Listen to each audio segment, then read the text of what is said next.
History isn't just something that happened. It's something that was taken, recorded by the takers, and silenced from the voices who lived it. This is how America was stolen, Episode 9. When the settlers first washed up on the shores of the so-called New World, they were starving, desperate, confused men. But as the years passed, after the rebellions, the retaliation, the tension, the uneasy truces, something shifted far beyond the forests of Virginia or the rivers of Powhatan country. The shift happened on the other side of the ocean, in Europe. This is the moment the world changed. This is when the land of the native peoples became a prize, no longer a place of survival, but a place of profit. And once profit enters the story, the violence always escalates. Because while the native nations were still trying to negotiate coexistence, repair wounds, defend land, and protect their children, Europe was waking up to a different reality. There is money in that land. There is glory, there is power. And when an empire smells opportunity, it never asks permission. This is the beginning of the rush, the beginning of the machine, the beginning of a hunger that would devour millions. Ships began leaving Europe with a new purpose. They weren't sending desperate settlers anymore. They were sending investors, merchants, soldiers, and planners. The reports from Jamestown, and from the early colonies, had fueled something dangerous: ambition. Word spread of forests filled with timber, rivers heavy with fish, fields untouched and fertile, and mountains rich with minerals. But to Europe, these weren't homelands. They were assets, resources, commodities.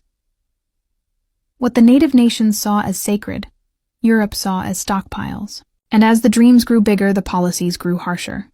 Governors were no longer thinking about survival. They were thinking about expansion. Companies weren't thinking about trade. They were thinking about ownership. Kings weren't thinking about cooperation. They were thinking about empire. An empire never shares.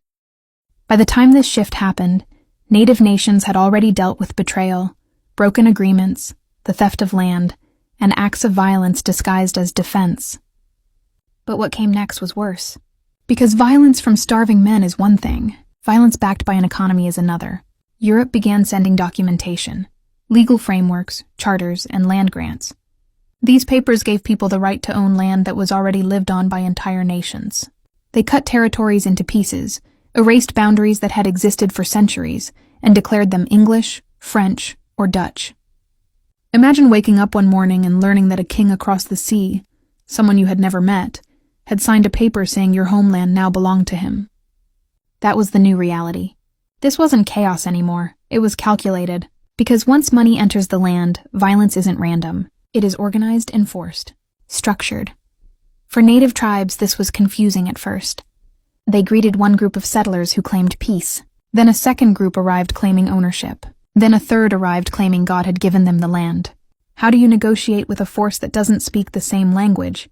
Not of words, but of worldview. To the native peoples, land is alive. You don't own the land, you belong to it. You don't divide it, you share it. You don't conquer the earth, you honor it. To Europe, land is power. Who owns land owns wealth. Who owns wealth owns the future. Two worlds, two realities. And one of them carried guns, steel, royal approval, and a hunger that couldn't be negotiated with. By the early 1600s, the native nations realized something new and terrifying. These newcomers were not temporary. They were building a world on top of the one that already existed. A world built on fences, titles, ownership, and domination, and that world would not stop expanding. The violence of survival had transformed into the violence of conquest. This shift, this moment when Europe discovered the profit of native land, changed the destiny of the continent. It marked the beginning of systematic takeover, the beginning of military expansion, the beginning of the ideology that would justify genocide. This was the calm before the storm, the quiet tightening of hands around the throat of a continent. Episode 10 is where the storm begins.